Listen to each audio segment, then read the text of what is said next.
She returned to destroy the man who ruined her childhood, but he made a dark request. First, give me one night with your body. What began as revenge turned into a dangerous game of desire. Watch this story until the end. You'll be surprised.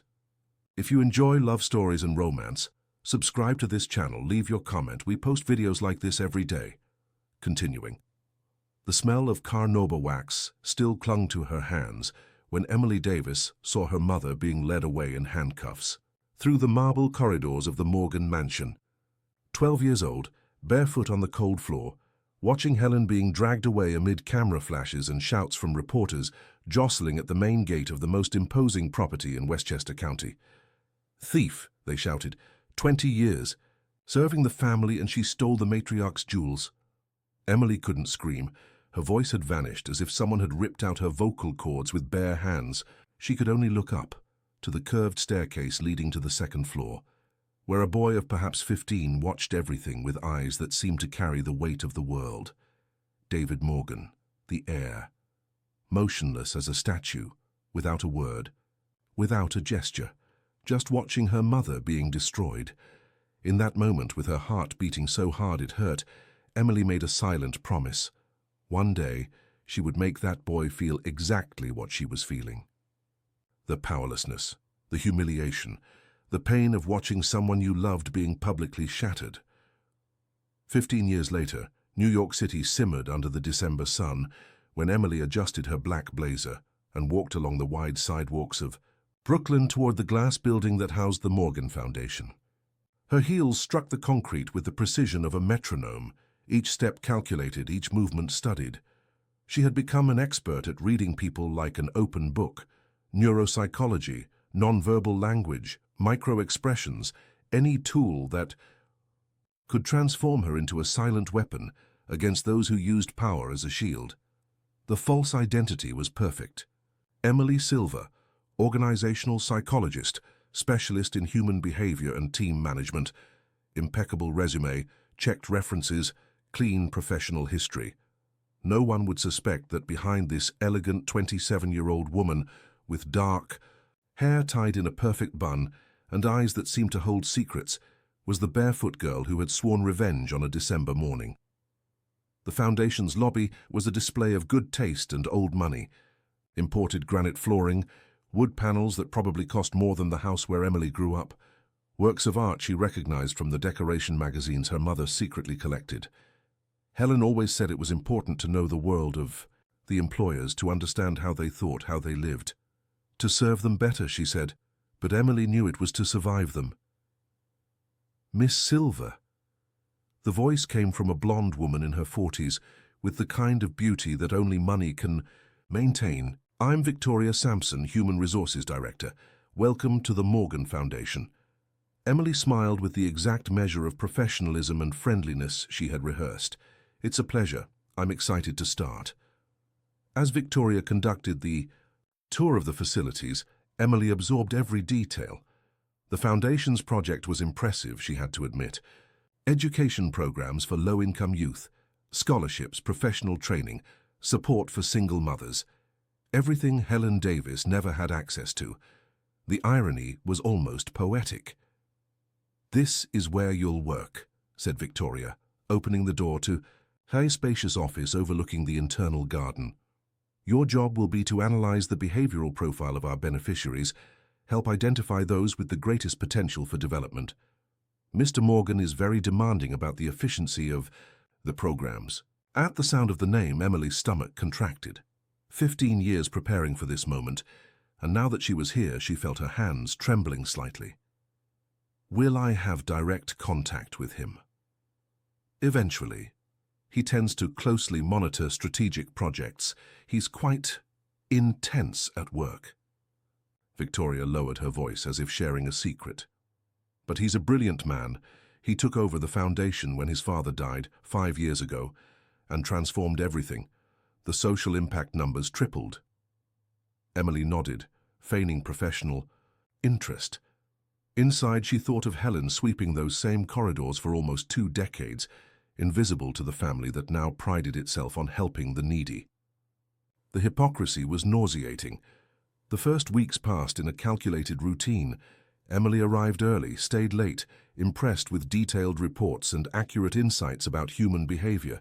She gained the trust of colleagues, made strategic friendships, built her internal reputation, all to get closer to the ultimate goal, David Morgan. She had researched everything about him, graduated in business, from NYU, masters from Harvard, took over the foundation's presidency at 25 when his father died in a car accident. Single, reclusive, rarely appeared at social events. The photos she found of him were always in formal situations, with a serious, almost melancholic expression. Nothing that revealed who he really was behind the public mask. It was on a rainy Thursday in January that she finally saw him. Emily was in the meeting room reviewing the monthly reports when she heard footsteps in the corridor. Something in the cadence of those steps made her entire body alert, like an animal sensing the presence of a predator. She raised her eyes from the papers exactly when he entered the room. 15 years had transformed the skinny boy on the staircase into a man of 6'1", broad shoulders under the impeccably cut dark suit. His face had gained more defined angles, the square jaw covered by stubble that couldn't hide a small scar on his chin. But the eyes remained the same. Dark, deep, carrying that indefinable weight she remembered from childhood. "You must be Emily Silver." His voice was deep, velvety, with a timbre that seemed to vibrate in her chest. "I've been hearing interesting things about your work." Emily forced herself to remain calm, maintaining a neutral expression as she stood to greet him. "Mr. Morgan, it's an honor to meet you in person."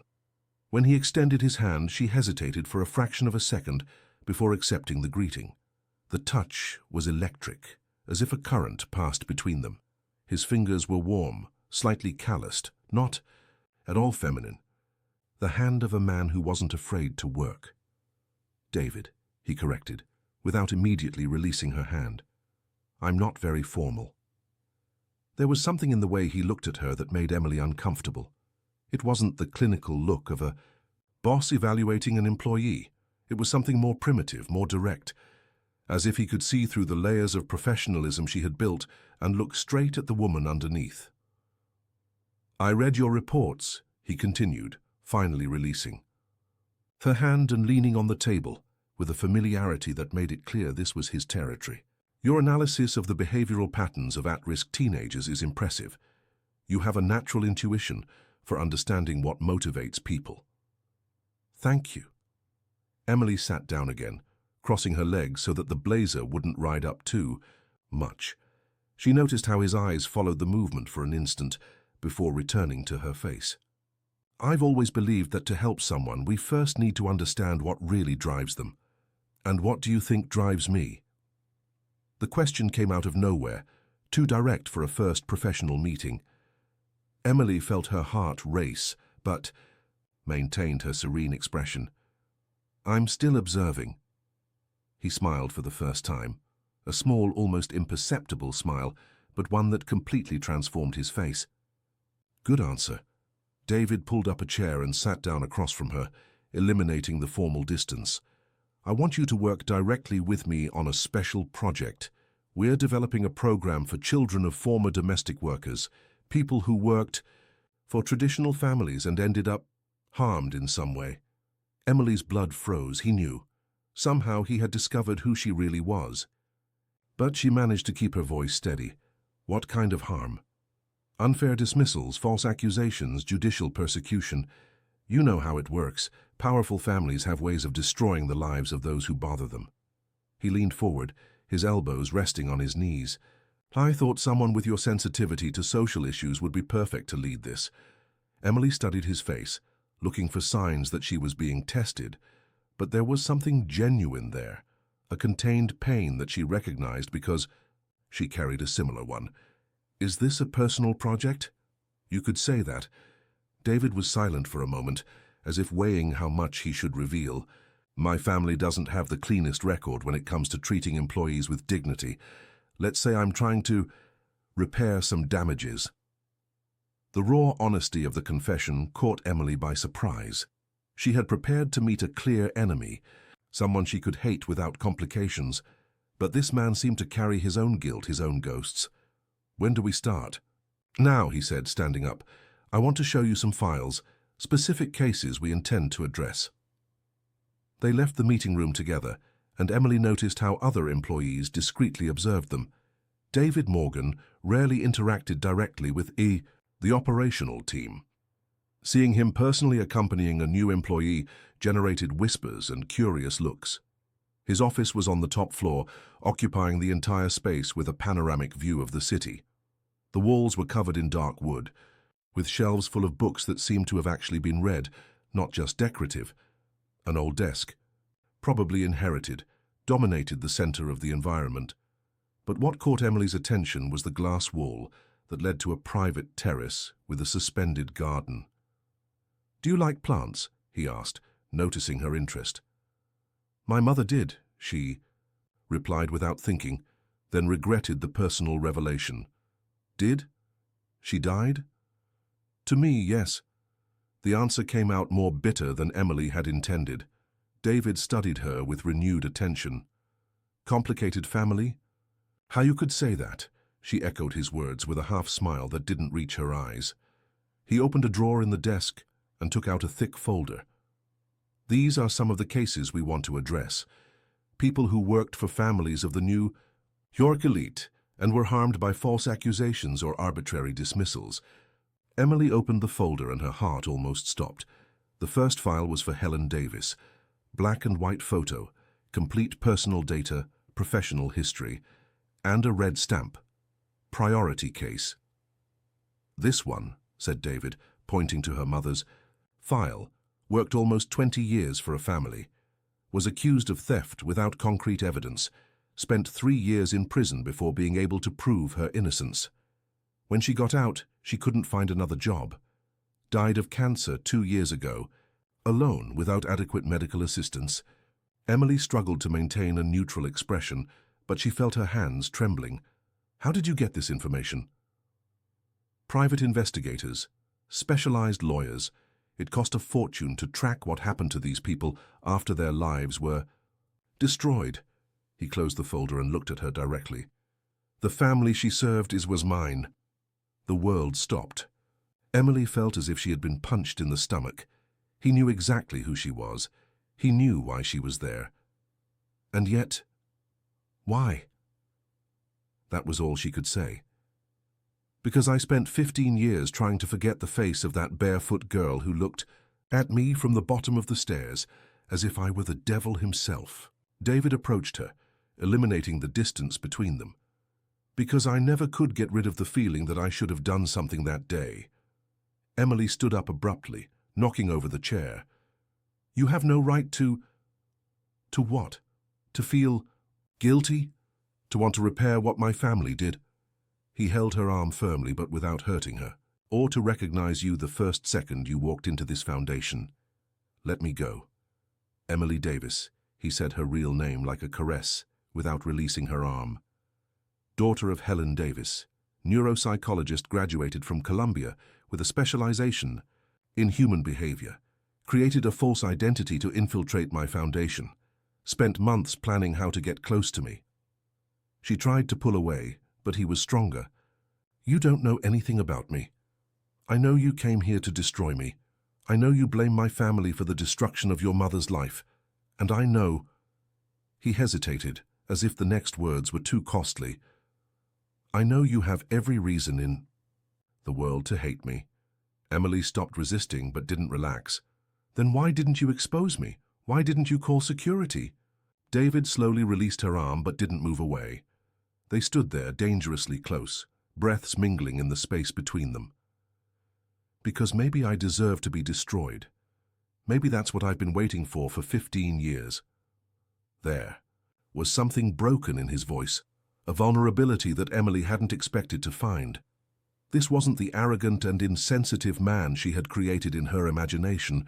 It was someone who carried his own scars, his own guilt. "I don't believe you," she murmured, but without conviction. "I'm not asking you to believe. I'm asking for a chance to try to repair what shouldn't have happened." David took a step back, giving her space to breathe. "Work with me on this project. help other people like your mother. And if in the end you still want to destroy me—" He opened his arms in a gesture of surrender. "I won't defend myself." Emily studied him for a long moment. There were 1,000 ways to interpret that situation. It could be an elaborate manipulation, a way to keep her close and controlled. Or it could be genuine, someone trying to carry the weight of sins that weren't entirely his. "One condition," she finally said. "Which one?" "I want complete access to my mother's files. Everything. Documents, testimonies, records. I want to know exactly what happened that day." David nodded without hesitation. "Done. And I want you to tell me why you stood on the stairs, watching without saying anything." This time he hesitated, a shadow passing through his dark eyes. "That may take more time." Emily picked up her purse and headed for the door. "Then we'd better start soon." Before leaving, she turned to him one last time. "And David, if I discover this is some kind of game, some way to keep me under control, you'll wish you had stayed with the memory of that barefoot girl, because the woman she became is no longer afraid of anything." The door closed behind her with a definitive click, leaving David alone in the office with the sound of his own breathing and the certainty that he had just done the most dangerous thing in his life. Give ammunition to someone who had every reason to destroy him, but for the first time in 15 years, he felt alive. On the other side of the door, Emily leaned her back against the corridor wall and closed her eyes. Her heart was beating, so hard it hurt. 15 years of planning, and in 15 minutes everything had changed. He knew who she was. He had always known. And worse, there was something about him that made her question everything she believed about that day. About guilt, about revenge, about what she really wanted from him. She opened her eyes and straightened her shoulders. It didn't matter. She had a job to do, a truth to discover, and if in the process David Morgan revealed himself to be more complex than she expected, that would only make the revenge more interesting. The game had begun, and this time she didn't intend to lose. Chapter 2. Emily took the elevator back to her floor, her mind buzzing with 1,000 contradictory thoughts. At her desk, she found an envelope with no sender. Inside, a single sheet of paper with handwriting. She recognized immediately, even after all those years. "If you're reading this, you found a way to him. Be careful, my daughter. The Morgans keep secrets that go beyond what you imagine. And David, there's something about him that even he doesn't know. Don't trust him, but don't dismiss him either. The truth is buried deeper than we thought. I love you always. Helen." Emily's hands trembled as she held the letter. Helen was alive, and somehow she knew her daughter would be there. The game had become much more dangerous and much more complex. Helen's letter burned in the pocket of Emily's blazer as if it were made of embers. For 3 days she reread it obsessively, memorizing every curve of the familiar handwriting, every word loaded with warnings she couldn't fully decipher. Helen was alive, hidden, but alive. And she knew secrets about the Morgans that went beyond. The theft accusation that destroyed her life. Don't trust him, but don't dismiss him either. The words echoed in Emily's mind as she watched David through the glass wall of his office. It was Friday night, almost 8 o'clock, and he was still there, bent over documents under the dim light of the lamp. There was something hypnotizing about his concentration, the way he ran his hand through his hair when he was thinking, leaving some strands out of place.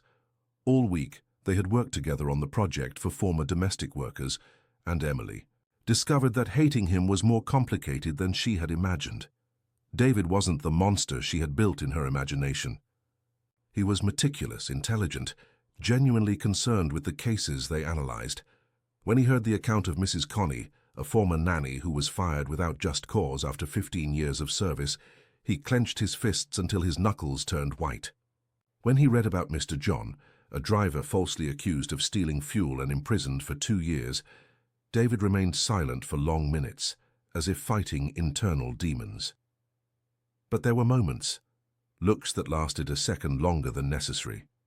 Accidental touches when they picked up the same document, the electrical tension that hung in the air whenever they were alone in the meeting room, Emily knew how to recognize desire when she saw it, and what passed through David's dark eyes had nothing professional about it.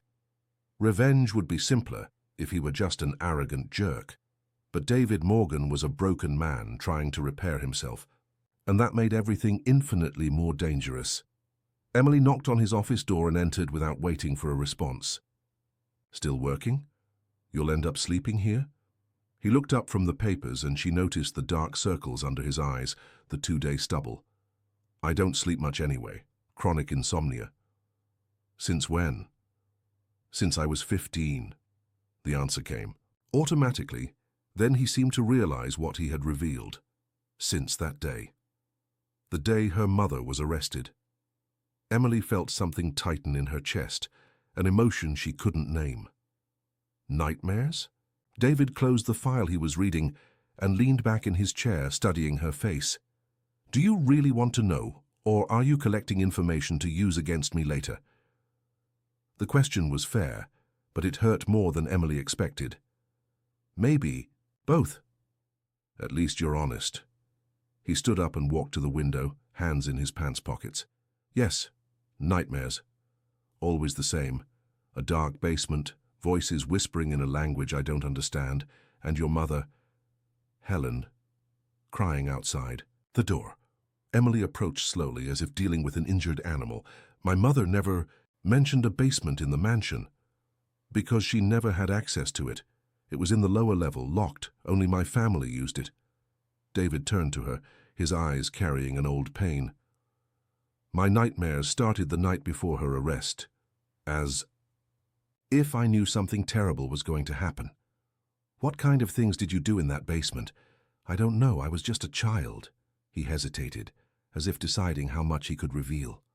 "My father took me there sometimes, but he gave me medications that made me sleep. I would wake up in my bed without remembering anything, just the voices and the smell." "What smell?"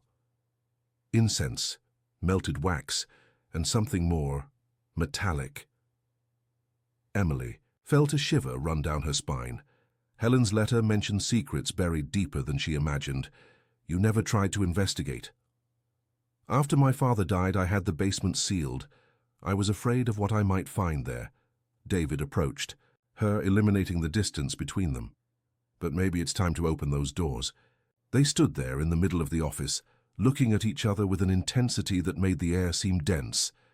Emily could feel the heat radiating from his body, the woody scent of his cologne mixed with something that was purely masculine. There was something primitive in that moment, as if they were two predators measuring each other before the attack. "Emily." His voice came out hoarse, loaded with a need that she recognized because she felt the same. "You know this is dangerous, don't you? Being so close to me." "Why?" She took a step forward, defiant. "Are you going to hurt me?" "No."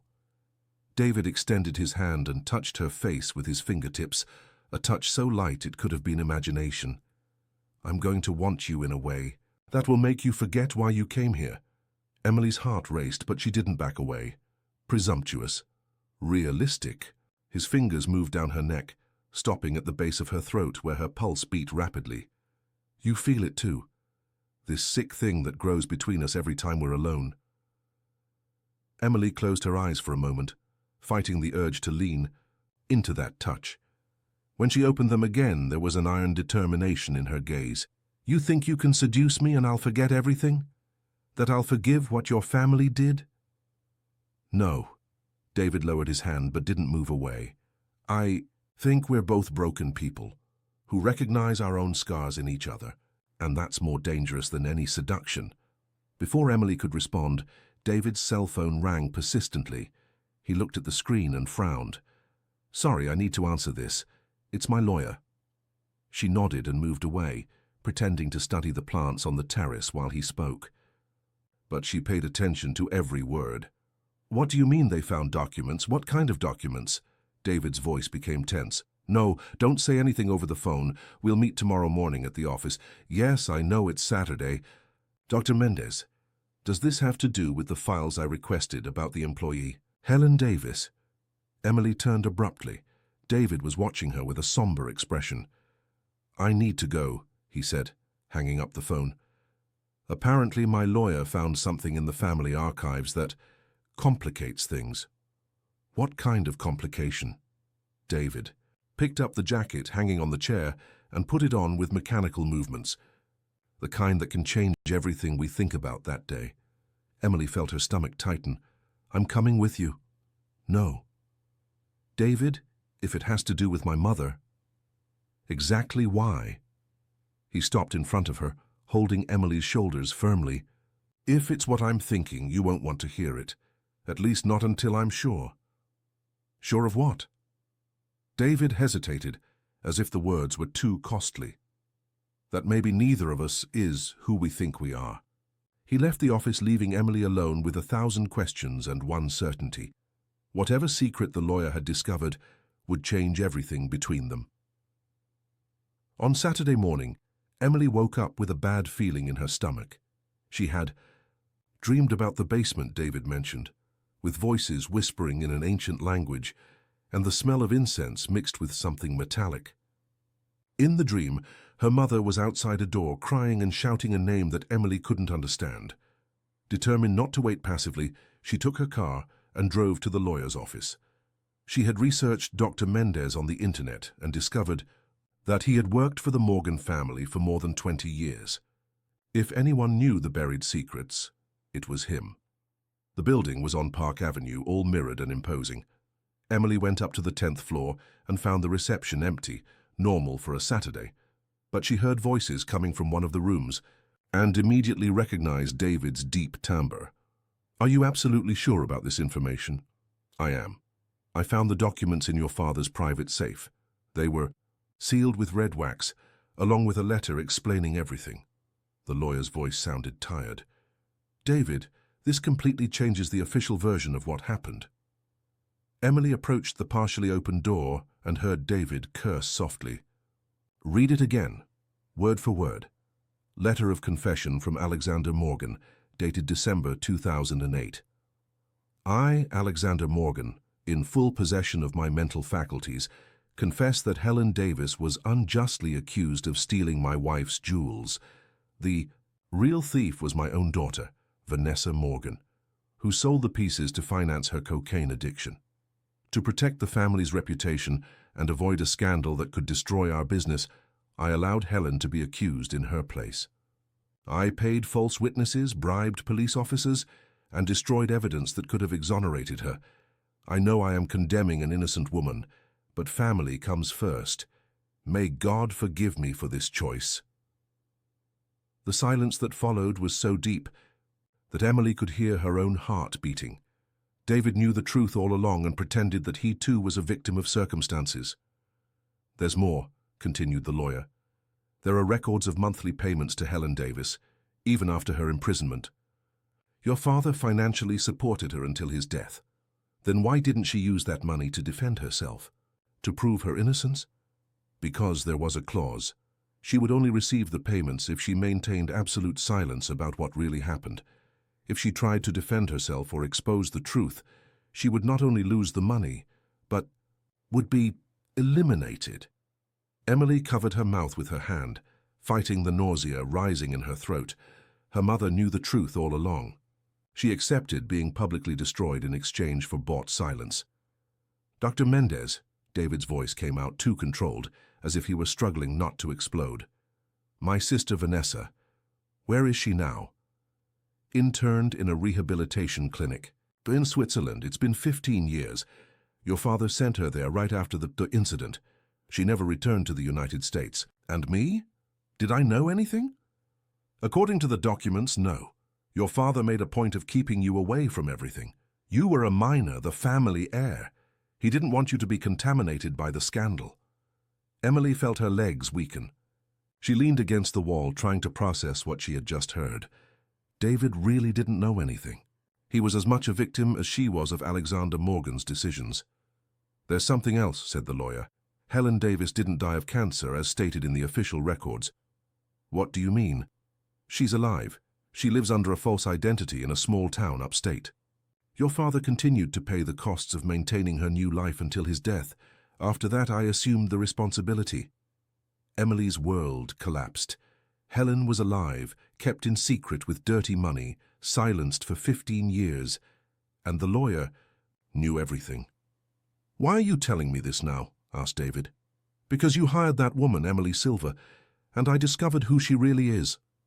The lawyer's voice became grave. "She is Helen Davis's daughter, and she's here for revenge." "I know who she is. Do you also know that if she discovers the whole truth, she can destroy not only you, but the entire structure that keeps Helen alive and protected? The payments, the false identity, the protection, all of this is illegal. If she exposes it publicly, Helen could be arrested for document fraud and misrepresentation." Emily felt the air leave her lungs. Her search for justice could destroy the very person she was trying to protect. "What do you suggest?" asked David. "That you get Emily Davis away from the foundation and your life before it's too late, for everyone's good?" "No." "David, I said no." His voice came out firm, final. "Helen Davis has the right to see her daughter again if she wants to, and Emily has the right to know her mother is alive. And if she wants to expose everything, sue you, publicly destroy the Morgan family, then maybe that's what we deserve." Emily moved away from the door in silence, managing to reach the elevator before the tears began to fall. In the parking lot, sitting in her own car, she cried, as she hadn't cried since she was 12, tears of anger, of relief, of confusion. Helen was alive, David was innocent, but everything was more complicated than she had ever imagined. Her cell phone rang. Message from an unknown number. "Daughter, we need to talk. Today, 3 p.m., Café Tortoni in Brooklyn. Come alone. Helen." Emily looked at the message for long minutes before responding, "I'll be there." At 3 in the afternoon, Emily entered the small and cozy cafe in Brooklyn. Helen was at a table in the back with her back to the entrance, but she recognized her immediately. Her hair was now gray, shorter, but her posture was the same. 15 years of distance evaporated when Helen turned and their eyes met. "My God," Helen murmured, rising slowly. "How you've grown, how beautiful you are." Emily approached hesitantly, as if Helen might disappear at any moment. "You're really here?" "I am." Helen opened her arms and Emily allowed herself to be enveloped in the embrace she had dreamed of for 15 years. She smelled of lavender and sadness like in childhood.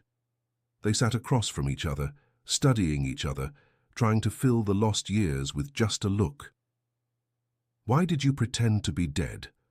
The question came out harsher than Emily intended. "To protect you." Helen held her daughter's hands over the table. "And to protect myself too, if they knew I was alive and knew the truth. You always knew you didn't steal the jewels. Always. I was there when Vanessa Morgan took the pieces. She was desperate, in withdrawal. She begged me not to tell anyone, said she would return. Everything, I believed her." Helen sighed deeply. "The next day, the police were at my door." "Why didn't you defend yourself?"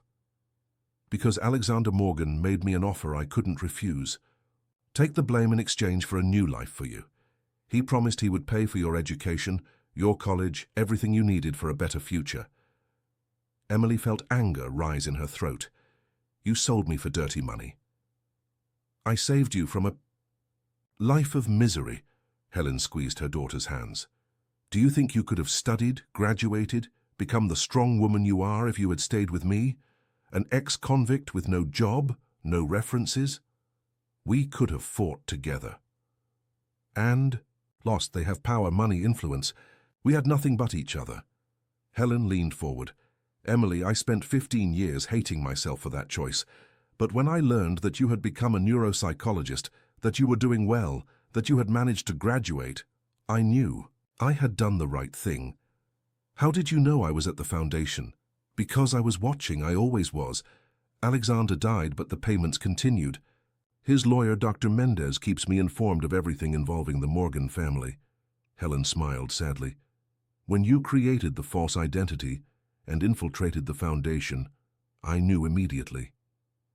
And you didn't try to stop me. I tried to warn.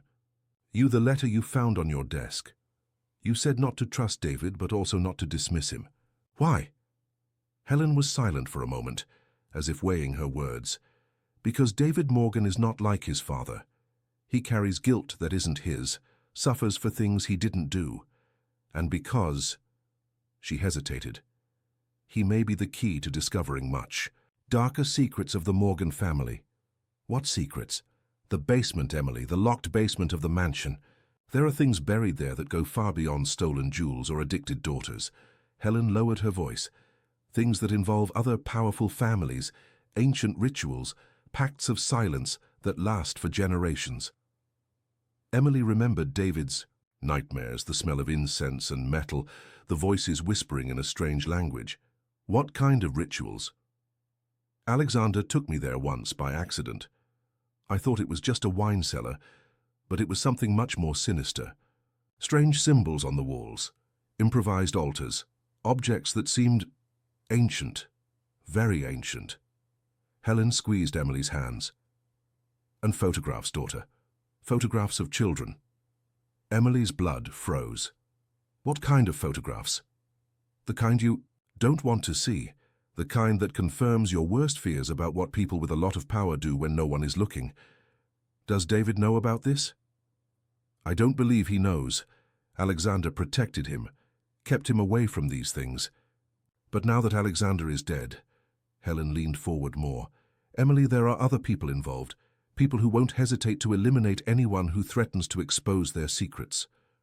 Then why are you telling me this? Because you already entered this game when you decided to seek revenge. And because David may be the only person with enough power to expose all of this and survive. Helen held her daughter's face with both hands. But you need to work together. You need to trust each other. After everything that happened, how can I trust him?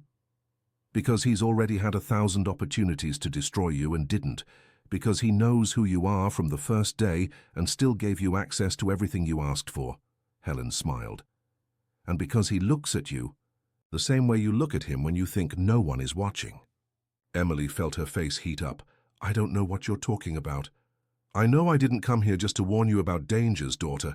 I came also to give you permission. Permission for what? To feel what you're feeling for him. To not let the thirst for revenge destroy the chance to be happy. Helen stood up, picking up her purse. Life is too short to waste love because of inherited hatred. Are you leaving again? For now, but now you know where to find me if you need to. Helen kissed her daughter's forehead. And Emily, be very careful. If what I suspect is true, you two are in more danger than you imagine. Helen left the cafe, leaving Emily alone with a whirlwind of emotions. Her mother was alive, but the secrets of the Morgan family were darker than she had ever imagined. And David was at the center of everything, unaware of the dangers surrounding him. Emily took her cell phone and typed a message. We need to talk. About the basement. About everything. The response came almost immediately. My place. 8 tonight. I'll send the address. When she got home, Emily spent 2 hours getting ready, changing clothes 3 times, trying to decide which version of herself she wanted to present to David that night. The woman seeking revenge, the competent professional, or simply the woman who, against all expectations and common sense, was falling in love with the man she should hate. She decided on something simple: dark jeans, a long-sleeved black top, hair loose. If she was going to confront demons, at least she would be comfortable. David's house was in a gated community in Connecticut, modern and minimalist with lots of glass and steel.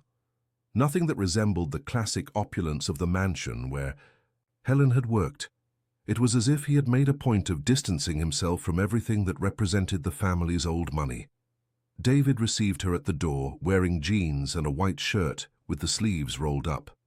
He was barefoot, his hair slightly disheveled, as if he had run his hands through it several times.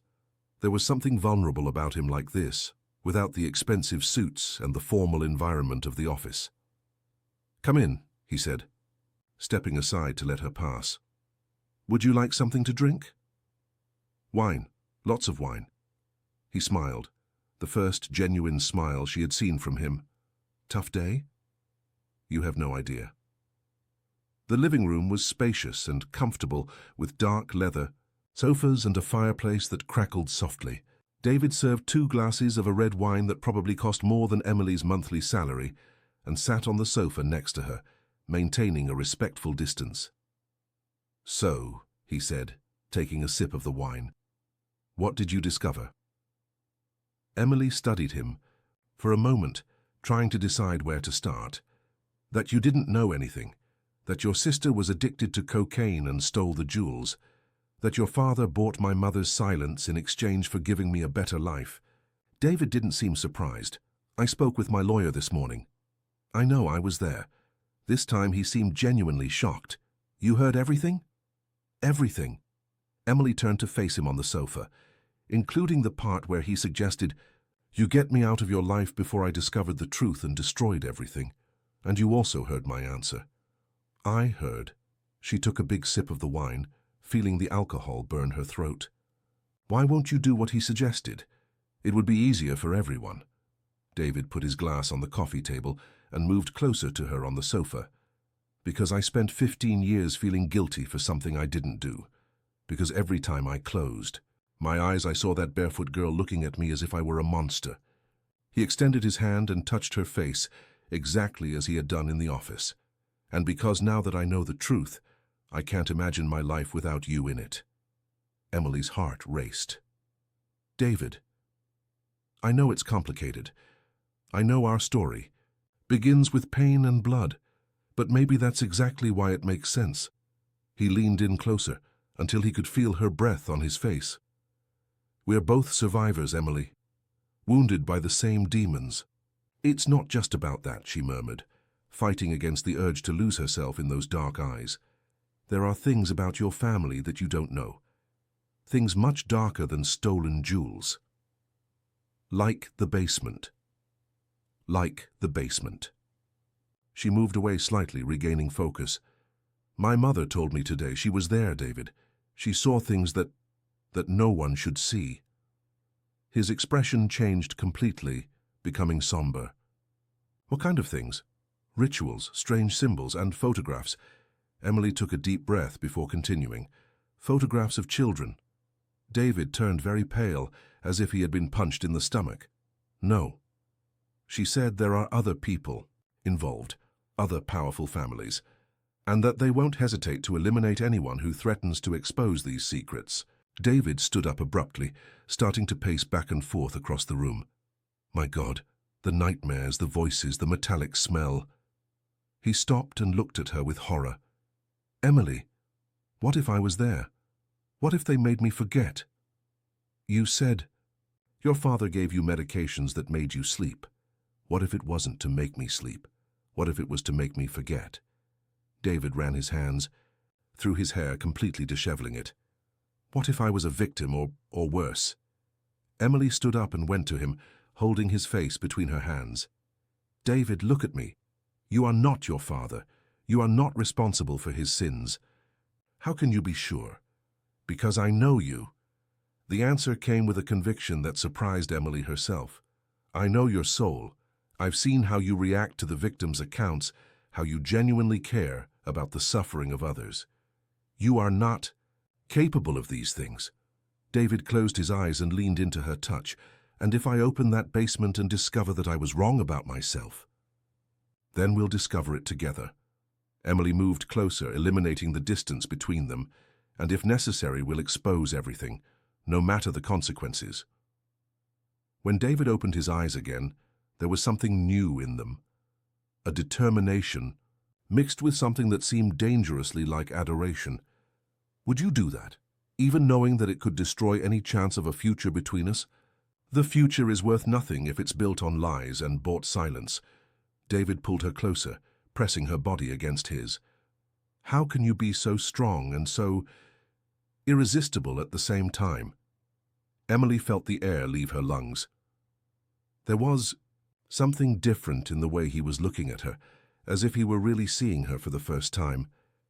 "David, I know I shouldn't. I know it's too complicated, too dangerous."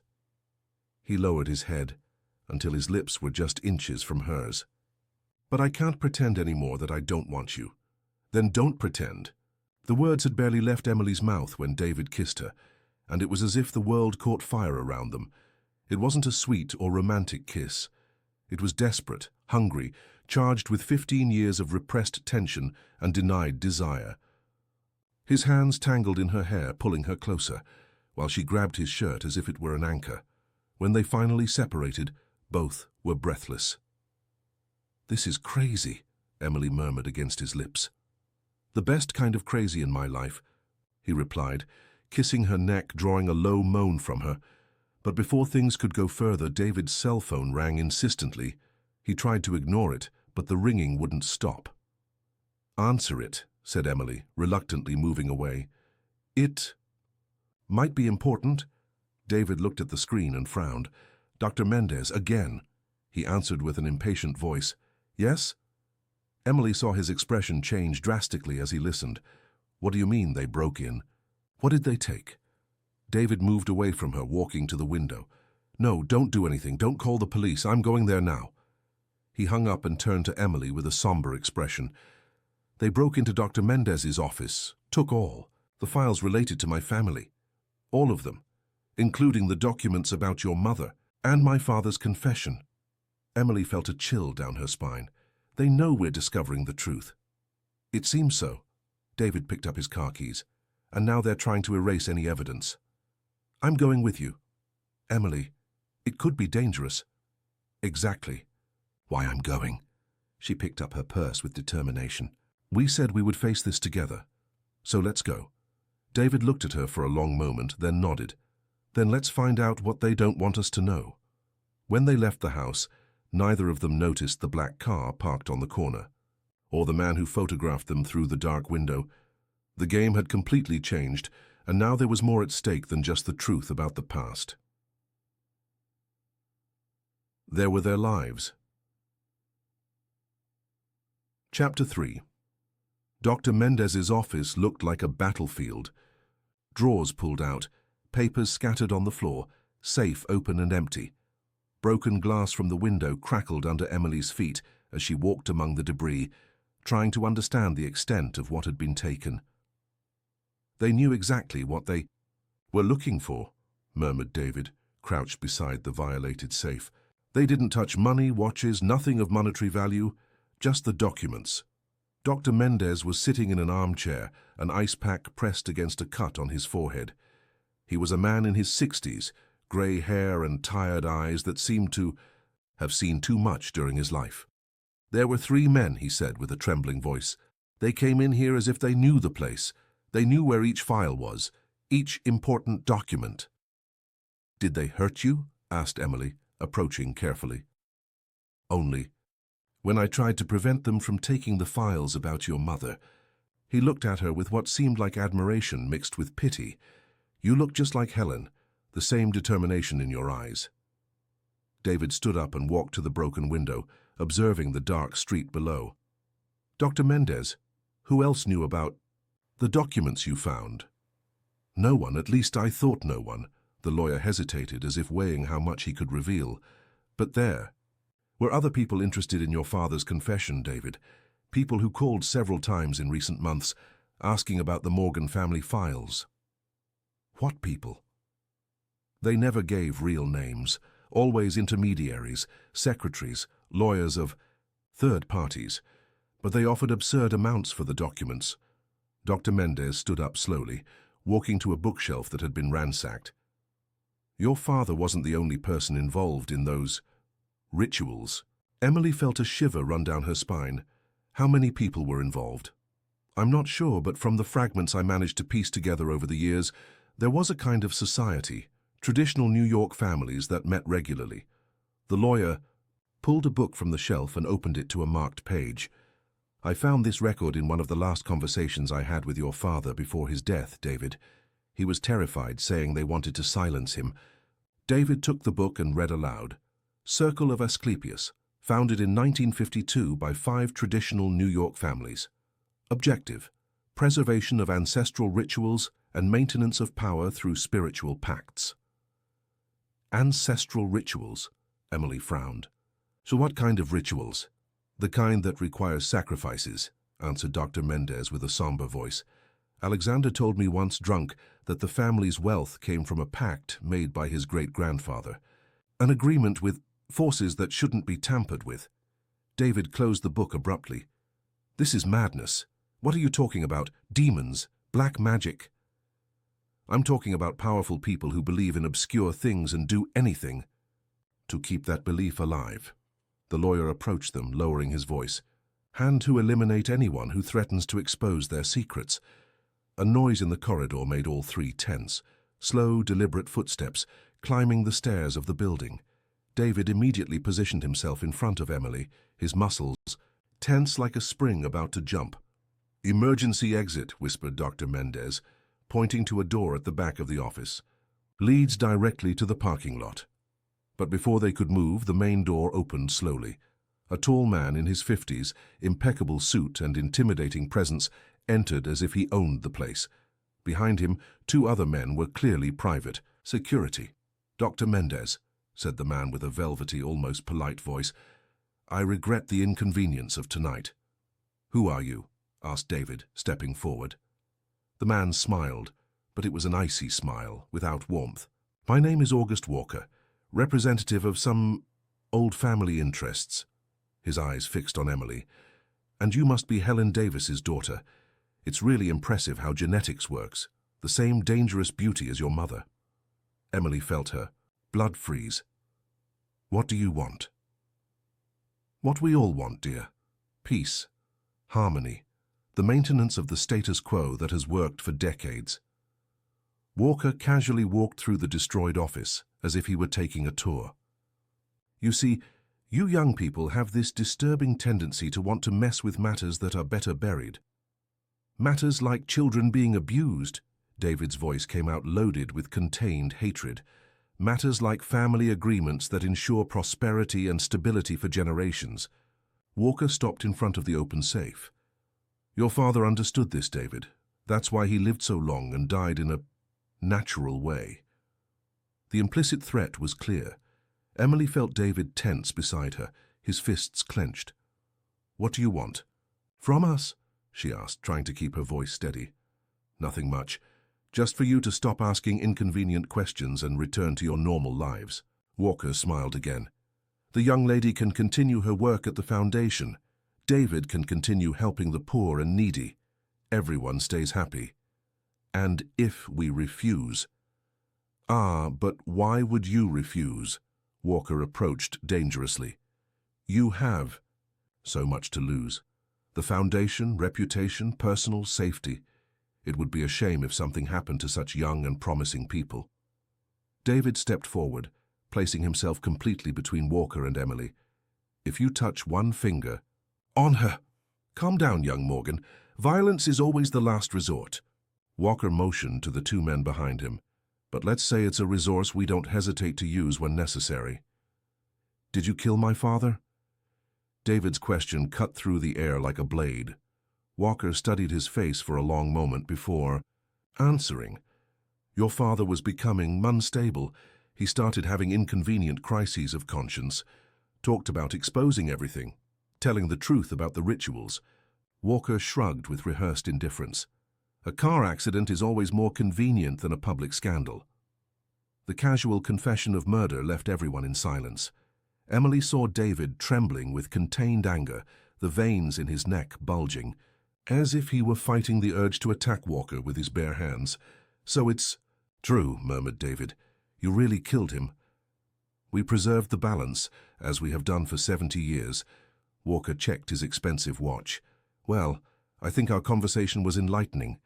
You have 48 hours to decide if you want to be part of the solution or part of the problem." He headed to the door but stopped before leaving.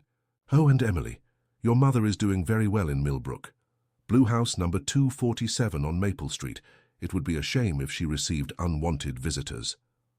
The threat to Helen made Emily's blood boil. But before she could reply, Walker and his men had left, leaving only the echo of footsteps in the corridor and a sense of mortal danger in the air.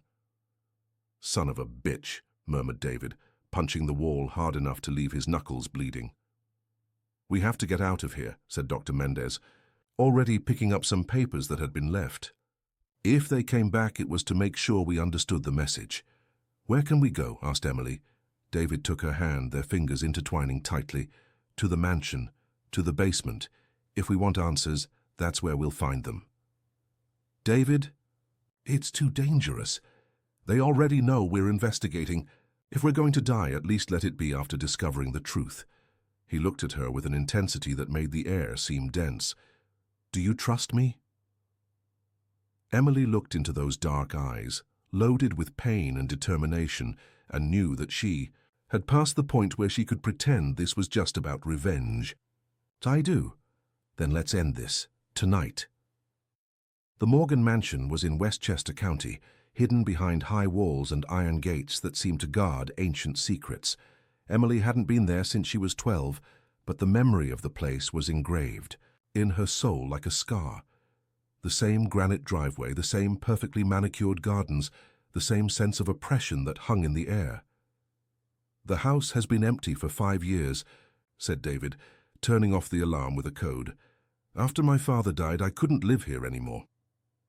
They entered through the main door, and Emily was immediately transported back to childhood. The cold marble under her feet, the crystal chandelier hanging from the high ceiling, the curved staircase where David had stood 15 years ago, watching her mother being destroyed. The basement is this way, said David, turning on the lights, and walking towards a door that Emily didn't remember seeing before. It was hidden behind a wood panel, almost invisible. Did your father bring you here often? A few times, always at night, always with those medications that made me dizzy. David stopped in front of the door, his hand on the knob. I remember voices, strange smells, but nothing very clear. He opened the door, revealing a wooden staircase that descended into darkness. The smell that came up made Emily gag, incense, mixed with something sweet and metallic that made her stomach turn. Are you sure you want to do this? Asked David. We've come too far to turn back now. They descended the stairs slowly, David lighting the way with his phone's flashlight. The basement was larger than Emily expected, with several rooms connected by narrow corridors. The walls were of natural stone, damp and cold, and there were strange symbols carved throughout. In the first room they found what was clearly used as an altar, a black marble table in the center, stained with what looked like dried blood. Around it tall candlesticks with remains of melted red candles. On the walls, more symbols and photographs. Emily approached the photos with her heart in her throat. They were old images in black and white, showing groups of men in dark robes. Some faces were recognizable, politicians, businessmen, public figures from past decades. And in the middle of them always the children. My God, murmured David, looking at a photo where he recognized his own great-grandfather. This is real. Very real. Emily picked up one of the photographs and studied it more closely. David, look at the date on this one. 1987. Your father must have been your age. In the photo, a young Alexander Morgan held a child of no more than 5 years. The child was clearly drugged or injured, with glazed eyes, disjointed posture. I need to sit down, said David, leaning against a wall. His face was pale, as if he might vomit. Emily continued exploring the room, finding more evidence of the horror. Meticulous records of dates, names, rituals performed. It was a complete archive of decades of systematic abuse, organized like a business. There's more here, she said, opening a wooden box. Inside old cassette tapes and some CDs. Recordings.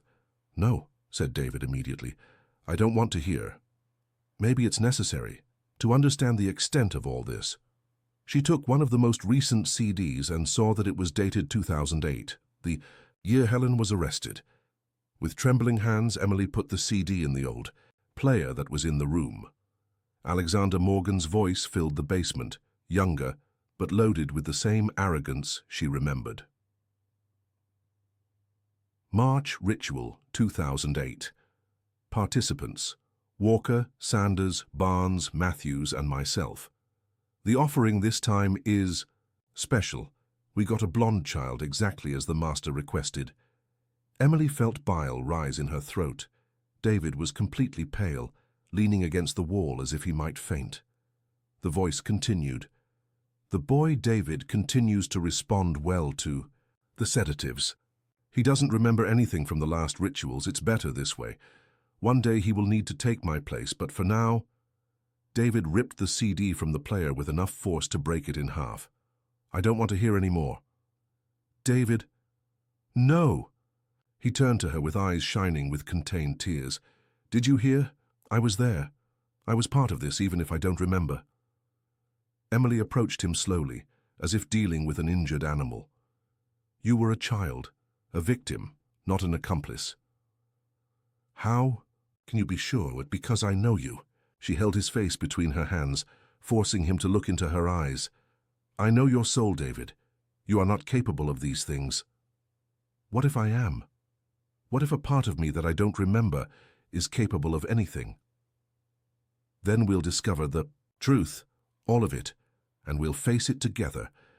They continued exploring the basement, finding more rooms, more evidence, a library with books on occultism and ancient rituals, a closet full of robes and masks, and finally, in a room at the back, something that made Emily's heart stop. It was a small room with a twin bed and children's toys scattered across the floor.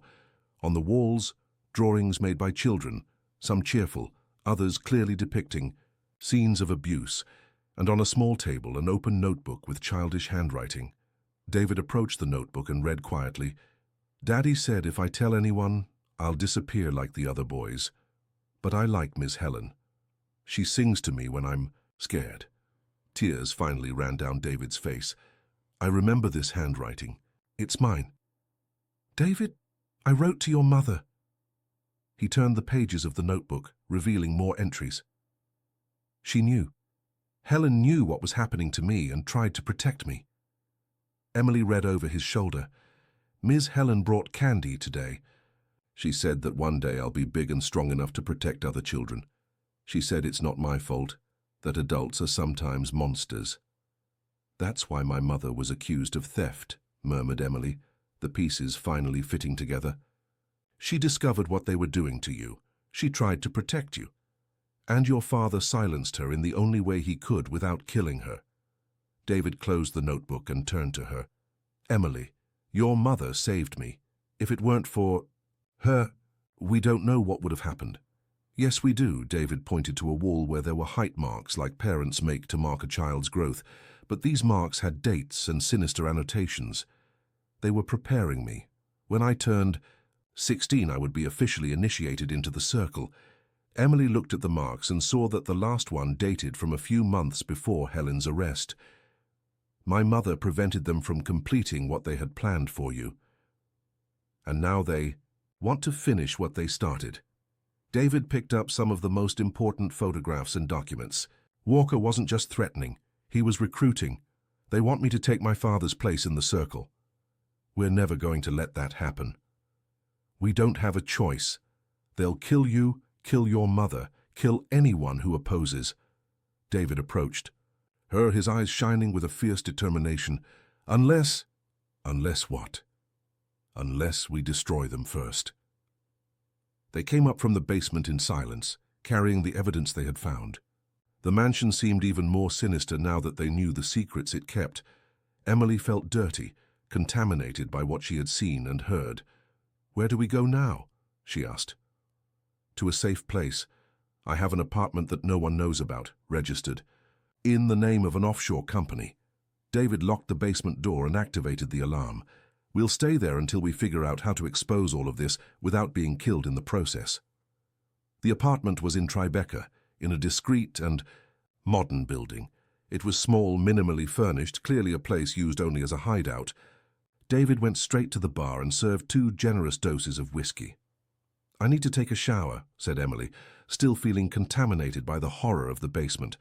I feel dirty. Of course, towels are in the bathroom cabinet. Emily stayed under the hot shower for almost an hour, trying to wash away not just the physical dirt, but also the emotional one. When she came out, David had put on soft music and was sitting on the sofa, still in the same clothes but looking more relaxed. Better? He asked. A little. She sat next to him, wearing only a robe she found in the bathroom. And you? How are you dealing with everything?" "I should be destroyed," said David, taking a sip of the whiskey, "discovering that I was a victim of abuse for years, that my father was a monster, that my entire family is involved in a decades-long conspiracy. But for the first time in my life, everything makes sense. The nightmares, the insomnia, the constant feeling that there was something wrong with me." He turned to her on the sofa. "And for the first time, I don't feel alone." There was something different in his look, a vulnerability mixed with something warmer, more urgent. Emily felt the air between them become dense again. "David, I know the timing is terrible. I know we just discovered horrible things and that our lives are in danger." He approached slowly. "But I can't pretend anymore that I don't feel this." "What?" "That I love you." The words fell between them like a bomb. Emily felt her heart stop for an instant before racing uncontrollably. "You haven't known me long enough to—" "I've known you for 15 years, he interrupted her. "I know the brave girl who stared at me at the bottom of the stairs. I know the strong woman who infiltrated my life for revenge. I know the person who is willing to risk everything for the truth." David touched her face with gentleness. "And I love all these versions of you." Emily closed her eyes, fighting against the emotions that threatened to overflow her. "This is madness. We've barely begun to know each other for real." Maybe that's exactly why it makes sense. We've spent our entire lives carrying pain caused by the same monsters. Maybe it's time to find a little light amid all this darkness. When she opened her eyes again, David was so close she could feel his breath. There was something hypnotizing in those dark eyes, something that made her forget all the reasons why this was a terrible idea. "If we do this," she murmured, "there's no going back." "I don't want to go back," he replied, kissing her as if it were the first time. This time when they kissed, there was no rush or desperation like before. It was something deeper, more connected, as if they were sealing a pact, uniting against the world that tried to destroy them. David's hands tangled in her damp hair, pulling her closer. Emily felt the robe come loose, but she didn't care. There was something liberating about being there, naked in every sense, without masks or games between them. "Are you sure?" asked David, moving away enough to look into her eyes. "I'm sure that if we're going to die, I want to do it next to someone I love," she replied, surprising herself with the confession. The smile that spread across David's face was like the sun rising after a storm. "You love me?" "Unfortunately, yes." They made love right there on the sofa, slowly, discovering every inch of each other's body as if it were sacred territory. There was no rush, despite the danger surrounding them. This moment was just theirs. Emily had never felt so connected to someone, as if each of David's touches awakened parts of her she didn't know existed. Afterward, they lay entwined on the sofa, their breathing slowly calming. David traced lazy circles on Emily's bare back, while she rested her head on his chest, listening to his heartbeat. "What do we do now?" she asked. "Now we sleep. Tomorrow, we plan how to destroy these people without dying in the process." But Emily knew it wouldn't be that simple. There were forces in motion that went far beyond what they could control. And the closer they got to the truth, the more dangerous the game became. As if he could read her thoughts, David tightened his arms around her. "I won't let anything happen to you. And I won't let them turn you into what they wanted you to." Twice it was a dangerous promise, made by two people who had barely begun to understand what they were fighting against. But it was also the only thing they had, each other, and the determination to end decades of horror. Outside the apartment, in the darkness of the New York dawn, the same black car as before was parked. This time, however, there wasn't just observation, there was planning. The game had completely changed, and the rules were about to become much more deadly.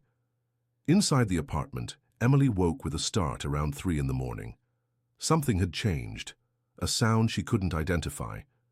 David slept deeply beside her, his face relaxed for the first time since they had met. She got up slowly, putting on the robe, and walked to the window. Down below, the street was empty, but something was wrong. A feeling of being watched that made the hairs on her arm stand up. That's when she saw the red light blinking on the apartment's landline, message on the answering machine.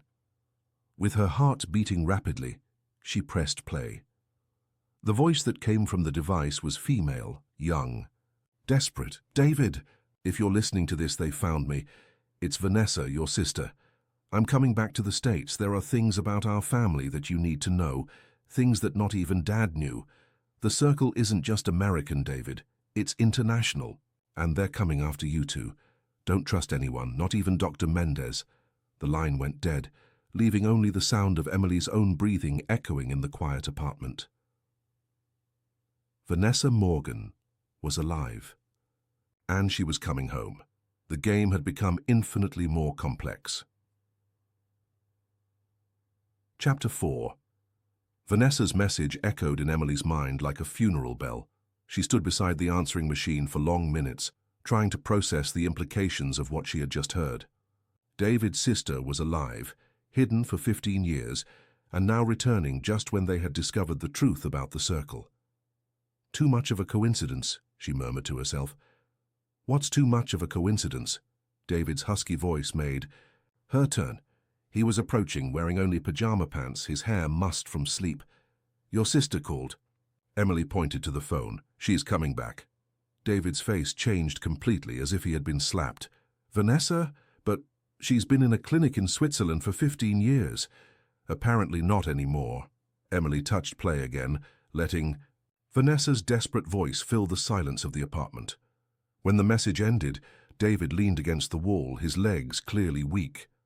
"She said not even my father knew some things. How is that possible?" "Maybe because your sister knew secrets that he tried to hide even from her." Emily approached him, concerned about his sudden paleness. "David, are you okay?" "I don't know. Vanessa was complicated. Even before the drugs, before everything fell apart." He ran his hands through his hair, disheveling it even more. "She was 15 when she was sent away.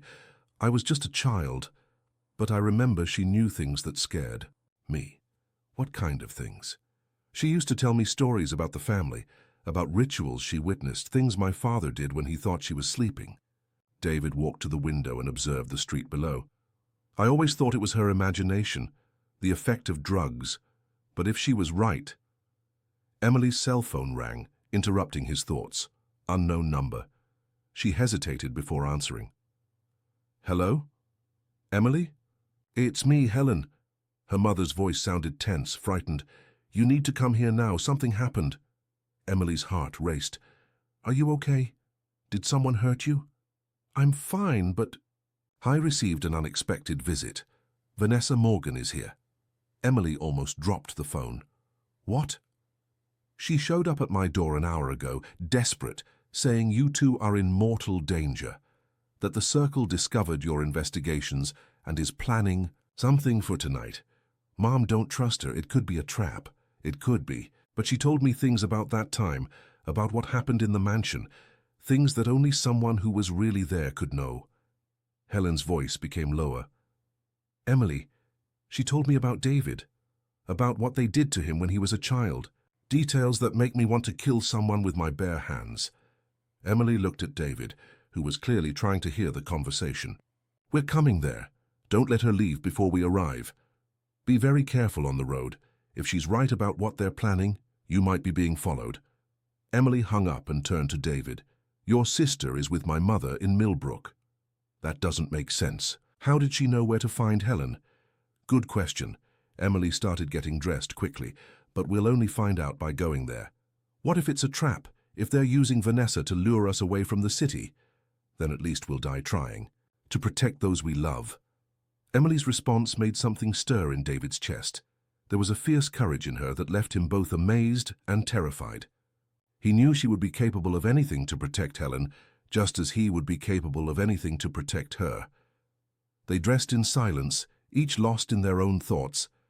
David took the Glock he kept in a hidden safe, a sinister inheritance, from the times when his father received death threats from business competitors. "Do you know how to use that?" asked Emily, seeing the gun. "Unfortunately, yes, my father made a point of teaching me." David checked the magazine before putting the gun in its holster. He said men in our family always had enemies. He was right, just not for the reason we thought. The trip to Millbrook normally took an hour and a half, but David drove as if he were fleeing from the devil. The BMW cut through the dawn on the Taconic State Parkway, the headlights illuminating the fog that was beginning to form in the hills. "Tell me about her," said Emily, trying to break the tension that dominated the car. "About Vanessa." David was silent for a moment, as if organizing old memories. She was brilliant, too intelligent for her own good. Read everything she could get her hands on, spoke 3 languages by the age of 12, played piano like a professional. And the drugs started when she was 13. At the time, I didn't understand why a girl who had everything would start destroying herself that way. David shifted gears with more force than necessary. "Now I think I understand." She was trying to forget or punish herself. Vanessa always blamed herself for everything that happened in the family. When she discovered about the rituals, about what they did to me, David stopped talking, his voice choked with emotion. "What happened?" She tried to tell the police. Once. She was about 14 and showed up at a precinct talking about child abuse in the Morgan family. David laughed bitterly. Of course no one believed her. Daughter of one of the most powerful families in New York, clearly under the influence of drugs, making up absurd stories. And then sent Vanessa to a private rehabilitation clinic where she stayed interned for 6 months. David gripped the steering wheel until his knuckles turned white. When she came back, she was broken. She never tried to report anything again. Emily felt her heart tighten. That's why she was sent to Switzerland after the jewelry incident. It wasn't because of the jewelry. It was because she was planning to tell everything again, but this time to the press. She had even arranged for an investigative journalist who was willing to listen. David glanced quickly at Emily before returning his eyes to the road. "On the day scheduled for the interview, your mother was arrested. Coincidence? Your father used Helen to silence Vanessa. And it worked. Vanessa blamed herself so much for Helen's imprisonment that she agreed to go to Switzerland without resistance. She said she would never try to expose the family again." Emily processed the information in silence. The web of manipulation and abuse was even more complex than she had imagined. Alexander Morgan hadn't just destroyed lives, he had used the victims against each other. "If she's coming back now," she finally said, "it's because she discovered something that changes everything. Or because someone sent her back to finish what they started 15 years ago." Helen's house was on a quiet street, surrounded by maple trees that gave the street its name. It was small and cozy, painted light blue as Walker had described in his threat. David parked the car a few houses away, surveying the area. "It seems too quiet," he murmured. "Either they're really talking or something went very wrong." They approached the house slowly, David with his hand on the gun, Emily trying to peek through the windows. The living room light was on, and through the translucent curtains they could see 2 silhouettes sitting at the kitchen table. Emily knocked on the door using the code she had arranged with Helen years ago. 3 quick knocks, pause, 2 knocks. The door opened almost immediately. "Thank God you arrived," said Helen, pulling Emily inside. She looked older, more tired than at the cafe meeting. "Vanessa is in shock." In the kitchen, a blonde woman in her early 30s was sitting. At the table, her hands trembling around a cup of tea.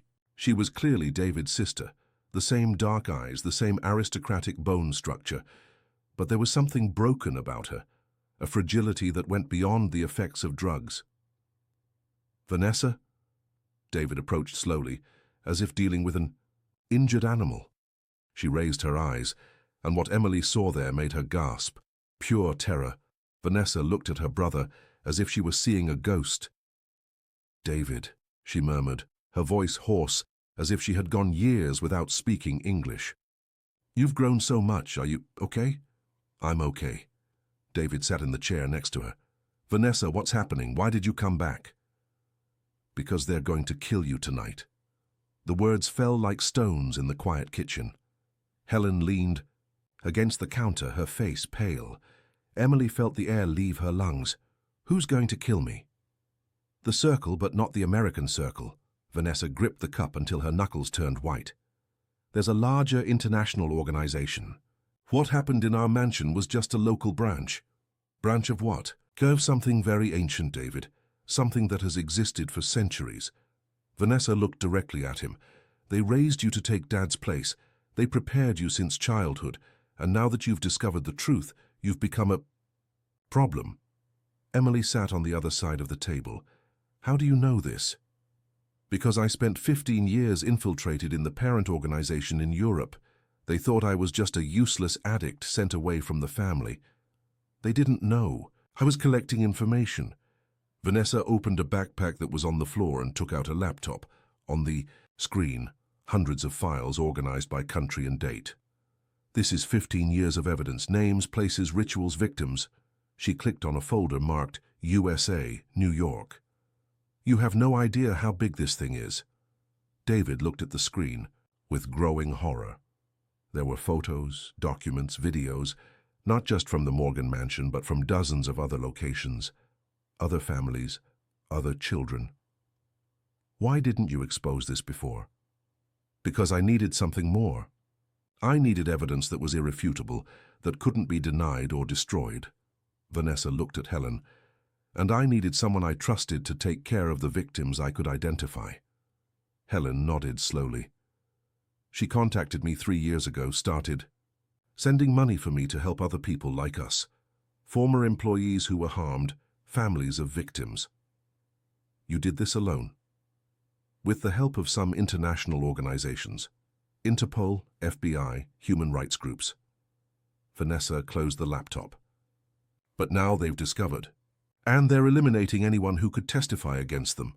How did they find out? Because of him, Vanessa pointed to David. When you started investigating Helen's imprisonment, you lit warning signals throughout the system. They have people everywhere, police, judicial system, press. David stood up abruptly. So it was my fault. If I hadn't messed with this, they were going to recruit you anyway, interrupted Vanessa. It was a matter of time. At 30, every male heir is officially initiated. You turned 30 2 months ago. The silence that followed was heavy. Emily immediately understood the implication. They were waiting to initiate you. And when they realized I was resisting, they decided to eliminate me. David began pacing back and forth in the kitchen. But why tonight specifically? Vanessa looked at the clock on the wall. Because today is the winter solstice, the most powerful date in their ritual calendar. And because... She hesitated, as if the next words were too painful. Because they have a new offering. What offering? Vanessa looked directly at Emily. You. The world seemed to tilt sideways. Emily felt the blood freezing in her veins. Me? Daughter of Helen Davis, the woman who tried to protect David when he was a child. Woman who infiltrated the family seeking revenge.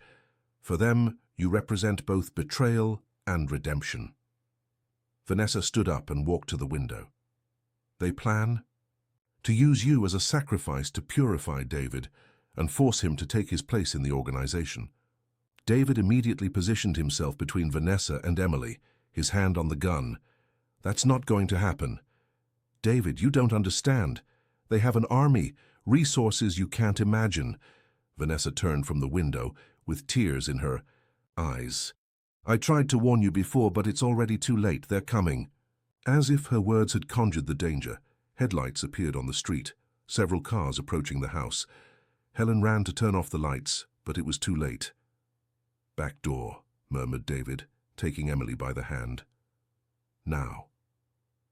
No, Vanessa grabbed his arm. They've surrounded the entire house. The only chance is to fight. With what weapons? We're 4 people against how many? With this, Vanessa pulled a grenade from her backpack, and with the certainty that we prefer to die, fighting than be sacrificed in a satanic ritual. Helen looked at her daughter with shining eyes. I always knew you were strong, my daughter, but I didn't know you were brave enough to die for love. Mom, I know, Emily. I see how you look at him, and I see how he looks at you. Helen smiled sadly. If we're going to die today, at least it's together, fighting against the monsters. Heavy knocks on the front door echoed through the house. Male voices shouting commands in English and other languages. "Helen Davis, we know you're in there. Come out with your hands up." David checked the gun and looked at the three women who had become his improvised family. "Does anyone have a better plan than fighting until we die?" "Actually," said Vanessa with a smile that resembled her brother's, "I do." She took her cell phone and dialed a number. "Hello, Agent Morrison. It's Vanessa Morgan. We're ready for Phase 2. Emily looked at her in confusion. "Phase 2 of what?" "Of the operation to bring down the entire international network." Vanessa put away the phone and smiled. "You think I spent 15 years gathering evidence just to watch? Tonight isn't about saving us. It's about saving all future victims." The headlights outside multiplied, but now Emily noticed that some cars were not from the attackers. There were black vans with surveillance equipment, men with FBI vests positioning themselves strategically. "Your bait," murmured David, understanding. "We're the perfect bait.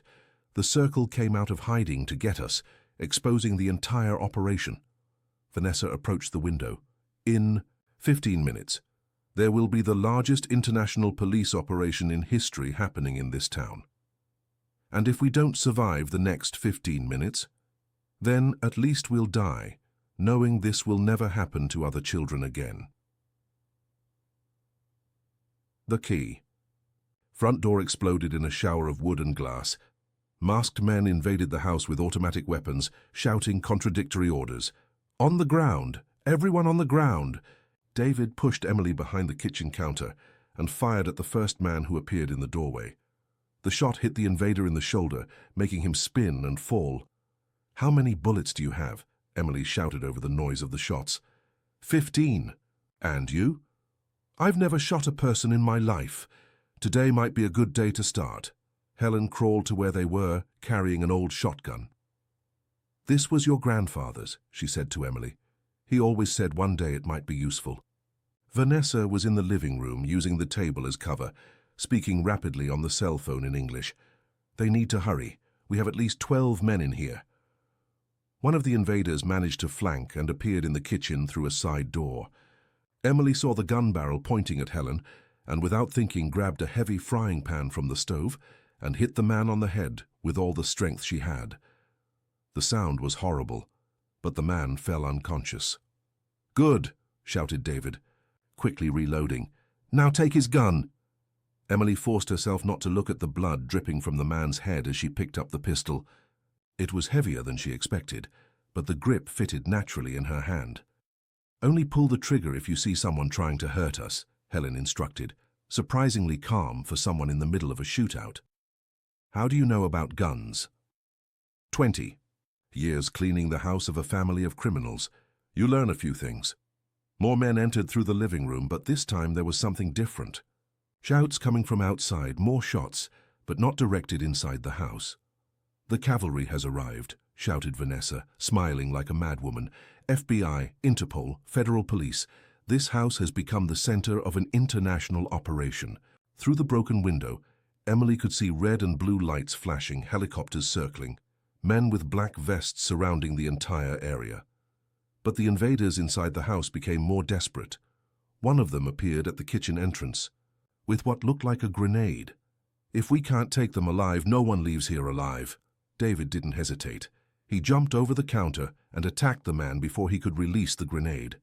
The two rolled on the floor, fighting for control of the explosive weapon. Emily aimed the pistol, but couldn't shoot without risk of hitting David. Helen was more practical. She grabbed another frying pan and hit the invader's head with surgical precision. "Where did you learn to do that?" asked Emily, impressed. "You think your mother survived 20 years in an American prison by being delicate?" The fight inside the house ended abruptly when heavily armed agents invaded through all entrances simultaneously. Shouts of "FBI" and "Police" echoed through the rooms. A tall man in a dark suit approached them, showing a badge. "Agent Morrison, FBI, you're safe now." Vanessa stood up from behind the table, the laptop still intact in her hands. "Did you arrest everyone?" "Most of them. Some are still resisting out there, but we have the situation under control." Morrison looked at David and Emily. "You two saved many more lives than you can imagine." How so? Today's operation wasn't just about you. We used the information that they would come after you to coordinate simultaneous attacks in 17 countries. Morrison smiled tiredly. We just dismantled the largest child trafficking and abuse network in history. Emily collapsed into a chair, the adrenaline finally leaving her system. It's over? Really over? This part is, but it will take years. To prosecute everyone involved and help all the victims. Vanessa approached her brother. David, there's something I need to tell you. What? Dr. Mendez is dead. They killed him this afternoon after torturing him to find out what he had told you. The blow was brutal. David leaned against the wall, his face pale. He was trying to help. And he did help. From him we got the last names we needed to complete the list. Vanessa held her brother's hands. His death wasn't in vain. Helen approached Emily and hugged her tightly. This is it, my daughter. It's finally over. But Emily knew it wasn't really over. Maybe it would never be completely over. The scars would remain, the memories would persist, the trauma would need to be processed and healed. What was over was the cycle. The circle of abuse and silence that had contaminated generations was finally broken. And now, she asked, looking at David, now we start again. No secrets, no lies, no fear. He approached her and held her face between his hands. Now we discover who we are when we're not being defined by the pain others caused us. Emily leaned into his touch, finally allowing herself to believe that maybe, just maybe, they could have a future together. It's going to be strange, she murmured, living without always looking over your shoulder. It's going to be liberating. Outside, the sun was beginning to rise over Millbrook, coloring the sky pink and gold. A new morning, a new beginning. For Emily and David, it would be the first day of a life built on truth instead of revenge, on love instead of hatred. But first, there was a lot of work to do. Statements to give, victims to help, a foundation to rebuild on genuine bases instead of inherited guilt.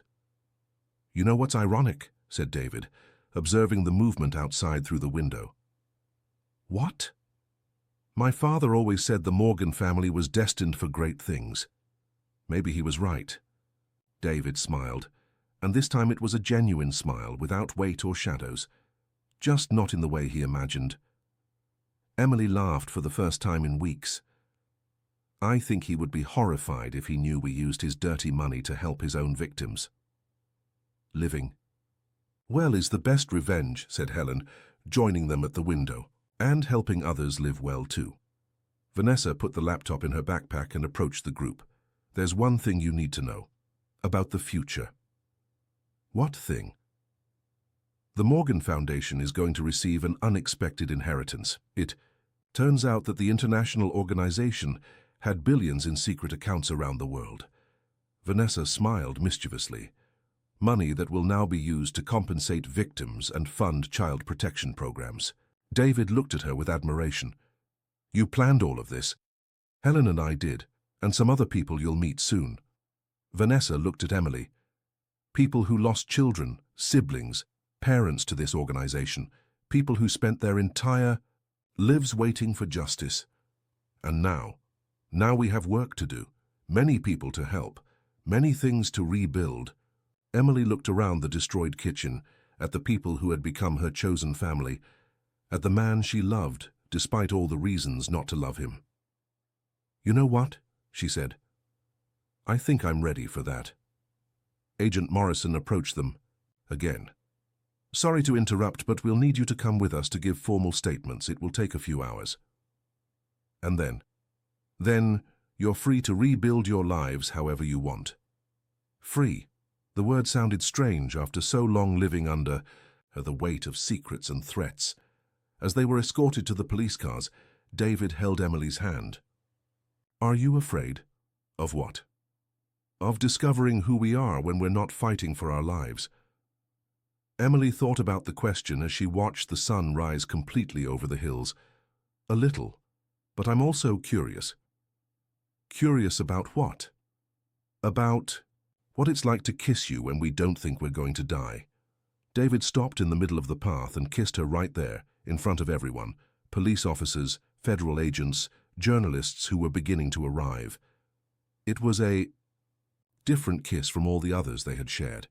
There was no desperation or urgency, just the promise that they would have time to discover all possible types of kisses.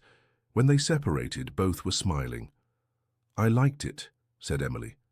"The kiss. The feeling that we have all the time in the world. And for the first time since they met, they really did.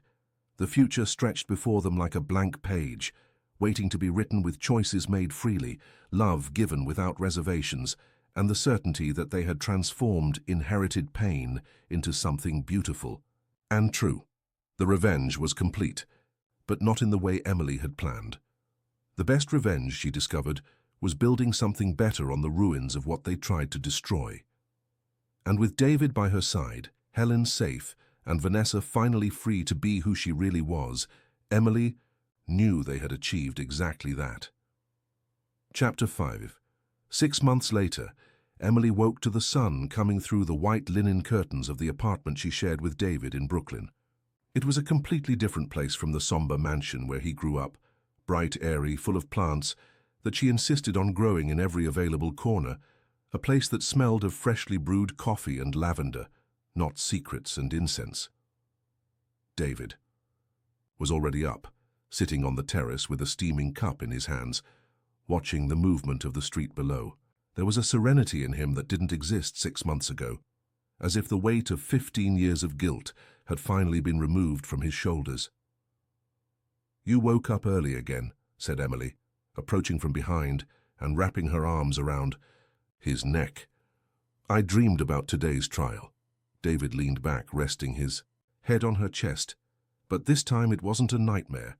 It was liberating. The trial of August Walker and 15 other members of the American Circle would be today.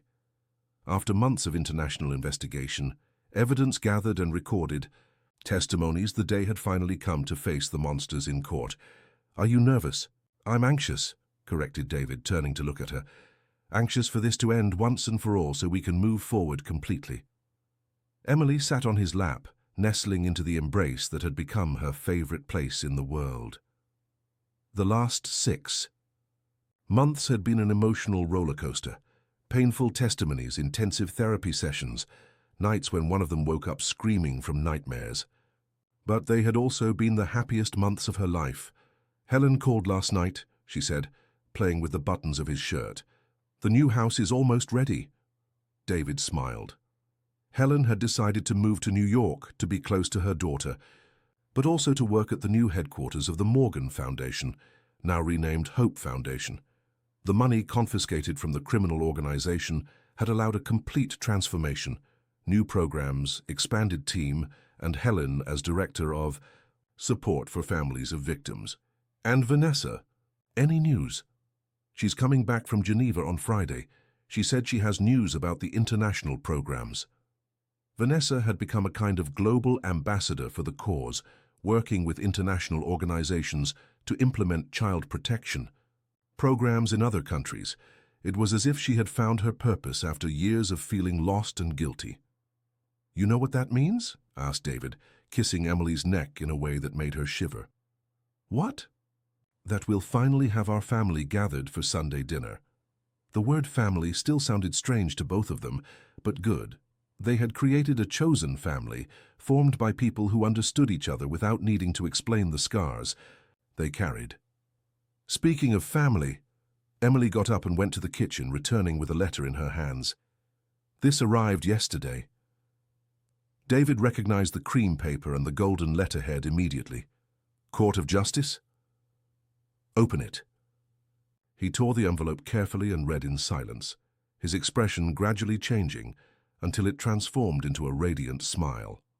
"And," pressed Emily, "officially absolved of any responsibility for the family's crimes.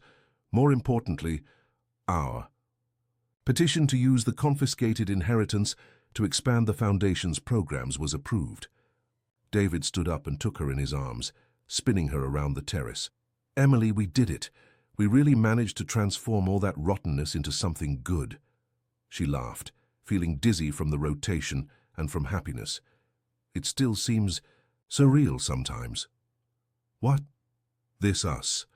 The feeling that we don't have to look over our shoulder anymore. David put her down but didn't let go, keeping her pressed against his body. You know what's most surreal for me? Tell me. Discovering that I can be happy. Really completely happy. He touched her face with that gentleness that always melted her. I spent my entire life thinking I didn't deserve joy. And now? Now I know I deserved you.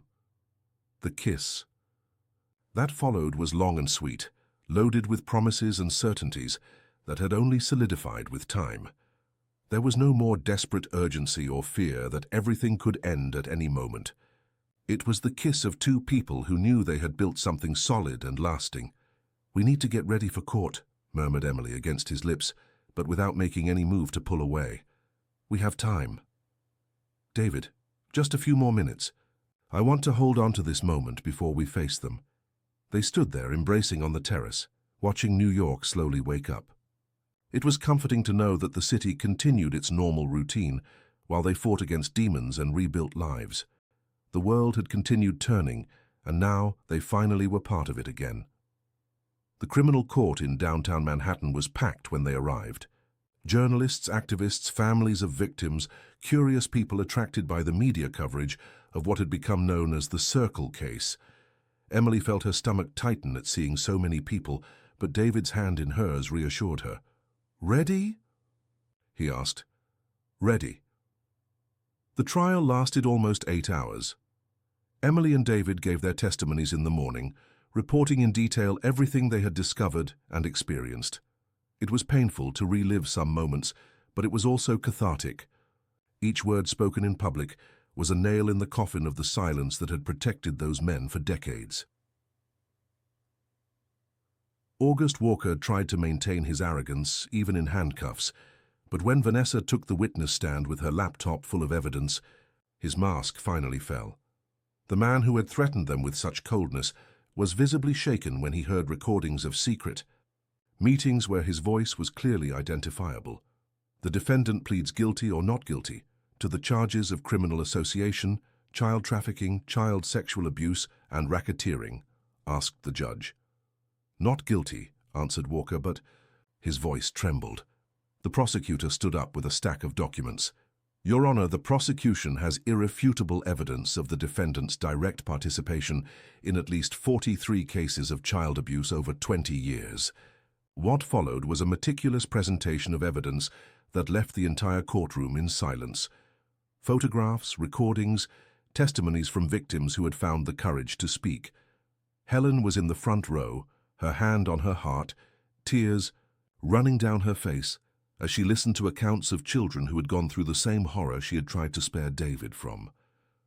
When the judge retired to deliberate, Emily and David went out to the corridor. The air was heavy, charged with the emotions of dozens of people who had waited for this moment for years. "How do you feel?"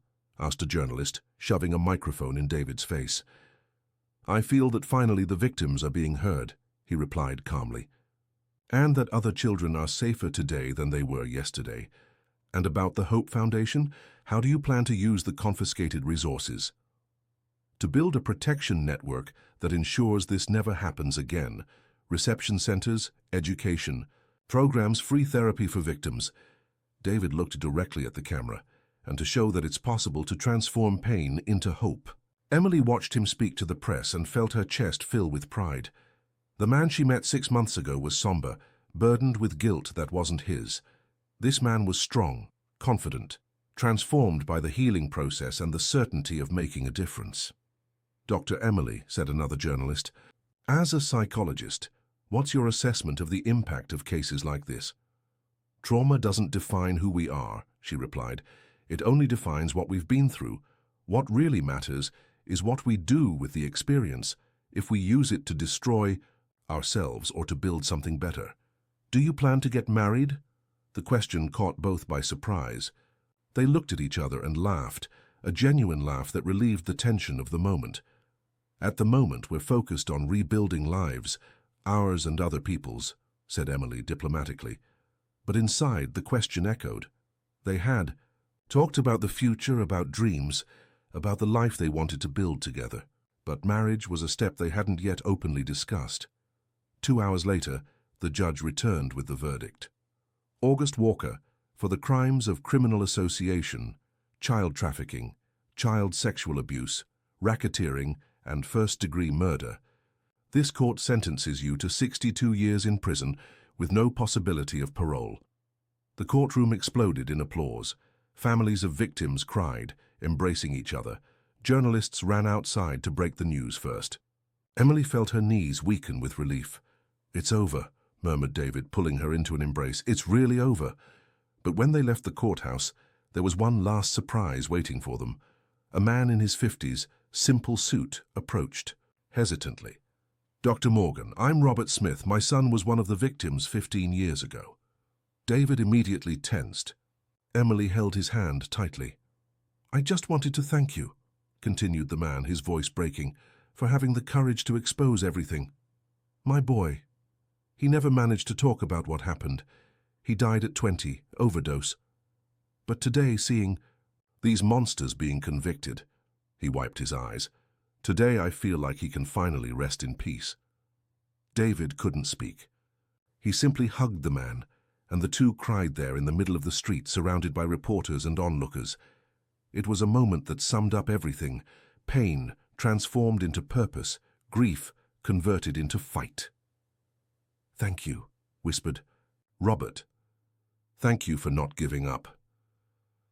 When they got home late in the afternoon, both were emotionally exhausted. David went straight to the shower, trying to wash away the tension of the day. Emily threw herself on the sofa, closing her eyes and trying to process everything that had happened. They had won, officially, legally, definitively. The monsters were in prison, the organization dismantled, other victims being helped. It was everything she had dreamed of when she decided to infiltrate David's life for revenge. But revenge had transformed into something much greater. It had transformed into love, into healing, into purpose. "Emily?" David's voice came from the bedroom. "Can you come here?" She found him standing in front of the window, wearing only a towel, watching the sunset color the sky orange and pink. "What is it?" "I have a question for you." "What question?" David turned, and Emily saw that he was holding a small blue velvet box. Her heart stopped. "David, I know it's early. I know we're still getting to know each other for real, discovering who we are when we're not fighting for our lives." He approached slowly. "But I also know that I want to spend the rest of my life discovering this with you." Emily felt her eyes fill with tears. "Are you sure?" "I'm sure that I love you more than I thought it was possible to love someone. I'm sure that you made me believe that I deserve to be happy. And I'm sure that I can't imagine a future without you." David knelt in the bedroom where they had spent so many nights consoling each other, where they had learned that intimacy was much more than sex. It was about trusting someone enough to show your broken parts. "Emily Davis, will you marry me?" She looked at him, really looked at him. She saw the man who had been broken by circumstances he couldn't control and had chosen to rebuild himself instead of destroying himself. She saw the companion who had held her hand through the most difficult moments. She saw the future they could build together, based on truth and love instead of secrets and lies. "Yes," she said, her voice breaking with emotion. "Yes, I will." The ring was simple, elegant, with a diamond that shone like a promise. When David placed it on her finger, Emily felt as if a last piece of the puzzle of her life had fallen into place. "I love you," he murmured, kissing her as if it were the first time. "I love you too. More than I should, more than I planned, more than I thought was possible." They made love that night as free people do, unhurried, unafraid, without the shadow of the past hanging over them. It was sex as celebration, as promise, as a declaration that they had chosen life instead of survival. Afterward, lying entwined in bed, they planned the future. "Simple wedding?" asked David, tracing lazy circles on Emily's arm. "Simple, just family. Helen, Vanessa, maybe some friends from the foundation." "Honeymoon?" "Not yet. First, I want to see the new headquarters of the foundation working. I want to make sure that..." Everything we've built will continue to grow. David chuckled softly. Always practical, always thinking of others. I learned from a wise woman that the best way to heal your own wounds is to help heal the wounds of others. Your mother is a special woman. She is, and she's going to be crazy with happiness when she finds out about the engagement. If conjured by the conversation, Emily's cell phone rang. Helen. Daughter, I saw the news about the trial. How are you two? We're fine, Mum. Very fine. Emily looked at David and smiled. Actually, we have some news for you. What news? You're going to need to buy a dress for a wedding. The silence on the other end of the line lasted so long that Emily thought the call had dropped. Mom? I'm here. I'm just crying. Helen's voice was choked with emotion. My girl is getting married. To the right man, at the right time, for the right reasons. I always knew you two were made for each other, from that first day at the foundation when he couldn't stop talking about you. David leaned in to speak into the phone.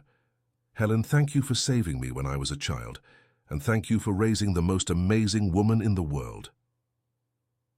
Thank you for taking care of my daughter, and for becoming the man I always believed you could be. 3 months later, on a spring morning that smelled of jasmine and possibilities, Emily married David in the garden of the new headquarters of the Hope Foundation. It was a symbolic location, the place where they had transformed pain into purpose, where they would continue building the future they wanted to see in the world. Helen was radiant in a blue dress that enhanced her eyes, finally looking her actual age instead of carrying the weight of decades of suffering. Vanessa was the maid of honor, beautiful and healthy, with the bright look of someone who had found her place in the world. The justice of the peace was a simple man who had worked for years with abuse victims, chosen because he understood what this marriage represented, not just the union of two people, but the victory over forces that tried to destroy them. David, do you take Emily as your wife, to love her and respect her, in joy and in sorrow, in sickness and in health, promising to be faithful to her all the days of your life? I do, said David, looking directly into Emily's eyes, and I promise that every day I will love you more than I loved you the day before. Emily, do you take David as your husband, to love him and respect him, in joy and in sorrow, in sickness and in health, promising to be faithful to him all the days of your life? I do, she replied, her voice steady despite the tears running down her face. And I promise that we will build a life so beautiful that it will heal all the wounds of the past. When they kissed as husband and wife, it was as if the whole world celebrated with them. The sun shone brighter, the birds sang louder, even the breeze seemed to dance around them. The party was small but joyful, with live music and food made with love by the Foundation's team that had become family. There was no ostentation or unnecessary luxury, just people who cared about each other, celebrating the triumph of love over adversity. Speech, speech, shouted the guests when David stood up for the toast. He looked around the table at the people who had become his chosen family, at the woman who had become his wife, at the place that represented everything they had built together. A year ago, he began, I was a broken man who carried guilt that wasn't mine and lived tormented by nightmares I couldn't understand. Today, I'm a man who knows that the past doesn't define the future. The choices we make define it. He extended his hand to Emily, who stood up beside him. Emily taught me that revenge isn't about destroying those who hurt us. Revenge is about building something so beautiful and true that it makes evil irrelevant. David raised his glass. So my toast isn't just to our marriage. It's to the proof that love always wins, that broken people can heal each other, and that some love stories begin in the most unlikely places. To love that heals, shouted Helen, raising her glass. To love that transforms, added Vanessa. To love that liberates, finished Emily, sealing the toast with a kiss that drew applause from everyone present. Later, when the guests had gone and they were alone in the Foundation's garden, Emily and David walked hand in hand among the trees, planted in honor of the victims who didn't survive. You know what's most incredible? Said Emily, stopping under a maple tree that was beginning to bear fruit. What? A year ago, if someone had told me that I would marry David Morgan, I would have laughed. If they had said I would fall hopelessly in love with him, I would have thought it impossible. And now I know that the best things in life happen when we stop trying to control everything and simply allow love to transform us. David pulled her closer, wrapping his arms around her waist. Any regrets? About the marriage?